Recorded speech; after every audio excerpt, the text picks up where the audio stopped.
ഇപ്പോൾ നമുക്കൊരു അതിഥി കൂടി ഒപ്പം ചേരുന്നുണ്ട്. TK രാജ്മോഹൻ. അദ്ദേഹം NIAയുടെ റിട്ടയർഡ് ഉദ്യോഗസ്ഥനാണ്.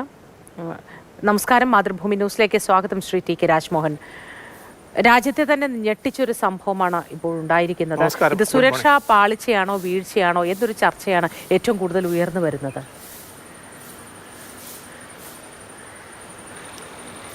എനിക്ക് ഈ സുരക്ഷാ വീഴ്ചയെക്കുറിച്ച് ചർച്ച ചെയ്യേണ്ട ഒരു സമയമല്ല എന്നാണ് എനിക്ക് ആദ്യമായി പറയാനുള്ളത്. നമ്മുടെ സുരക്ഷാ വീഴ്ചയല്ല, കാരണം സുരക്ഷാ വീഴ്ച ഉണ്ടെങ്കിൽ നമുക്ക് ഈ ഫരീദാബാദിൽ നിന്ന് ഈ ഡോക്ടേഴ്സിന് ഒരുപാട് സ്ഫോടക വസ്തുക്കളെ അറസ്റ്റ് ചെയ്യാൻ പറ്റുമായിരുന്നില്ല. ഈ ജമ്മു ആൻഡ് കാശ്മീരിലെ പോലീസ് ആക്റ്റീവായിട്ട് കുറേ ആൾക്കാരെ അവരെ അറസ്റ്റ് ചെയ്ത്, കൂടാതെ നമ്മുടെ ഗുജറാത്തിൽ അഹമ്മദാബാദിലും ഇതുപോലെ 2-3 ആൾക്കാരെ അറസ്റ്റ് ചെയ്തു. അപ്പോൾ ആക്റ്റീവായ പല ടെറർ മോഡൽസും ഇന്ത്യയിലുണ്ട്, അതൊരു സത്യമാണ്. അപ്പോൾ ഇന്ത്യയിലെ പല ടെറർ മോഡൽസിനെയും വളരെ ക്ലോസ് ആയിട്ട് നമ്മുടെ ഇൻവെസ്റ്റിഗേഷൻ ഏജൻസിയും നമ്മുടെ ഇൻ്റലിജൻസ് ഏജൻസിയും വാച്ച് ചെയ്യുന്നുണ്ട്. പക്ഷെ അതിനെ കൂടെ മറികടന്നുകൊണ്ടാണ് ഇപ്പോൾ സംഭവിച്ചിരിക്കുന്നത്.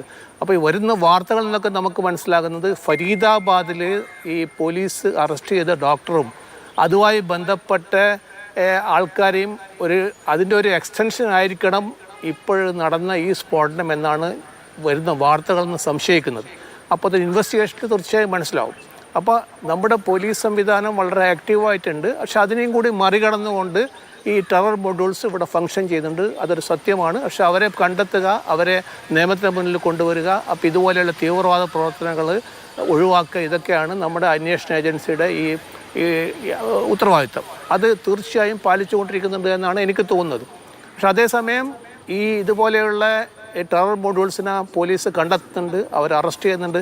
അപ്പം ഇവിടെ ഇപ്പോൾ ഈ ഇന്നലെ റെഡ് ഫോർട്ടിലുണ്ടായ ഈ സംഭവം തീർച്ചയായിട്ടും അതിൻ്റെ ഒരു എക്സ്റ്റൻഷൻ തന്നെ ആണ് എന്ന് സംശയിക്കുന്നു. കൂടാതെ അവർ ഫ്രസ്ട്രേറ്റഡ് ആയിട്ട് എനിക്ക് തോന്നുന്നു അവർ ഇപ്പം പിടിക്കപ്പെടുന്നത് പറഞ്ഞ് ആ കാറിൽ നിന്ന് ഇറങ്ങുന്ന ഒരു ഇൻഡിവിജ്വൽ ഇപ്പോൾ ലൊക്കേറ്റ് ചെയ്തിട്ടുണ്ട്. അയാൾ മരിച്ചു എന്നാണ് തോന്നുന്നത്. അയാളുടെ DNA ഒക്കെ നടത്തി പരിശോധിക്കുന്നുണ്ട്. അയാൾ ജെയ്ഷെ മുഹമ്മദ് എന്ന സംഘടനയുടെ ആളാണെന്ന് സംശയിക്കുന്നുണ്ട്. അപ്പോൾ അതുകൊണ്ടാണ് പറയുന്നത് നമ്മുടെ അന്വേഷണ ഏജൻസികളും നമ്മുടെ ഇൻ്റലിജൻസ് ഏജൻസികളും വളരെ ആക്റ്റീവാണ്. അപ്പോൾ അതേസമയം ആ ആക്ടിവിറ്റിക്ക് മറികടന്ന് വരുന്നുണ്ടെന്ന സത്യം ഉൾക്കൊണ്ടുകൊണ്ട് നമ്മൾ ഈ നമ്മുടെ രാജ്യത്തിനെതിരായിട്ടുള്ള ഇന്നലെ ഉണ്ടായ ഈ അറ്റാക്ക് നമ്മൾ അപലപിക്കണം. നമുക്ക് രാജ്യത്ത് ഉള്ളത് എന്ന കാര്യത്തിൽ യാതൊരു സംശയം വേണ്ട. പഴുതടച്ച സുരക്ഷ ഒരുക്കുമ്പോഴും അതിനൊക്കെ മീതെ ഈ ഭീകര പ്രവർത്തകർ വളരുകയാണെങ്കിൽ അതിനനുസരിച്ച് നമ്മുടെ സുരക്ഷയും കൂടുതൽ ശക്തമാക്കേണ്ടതുണ്ട്.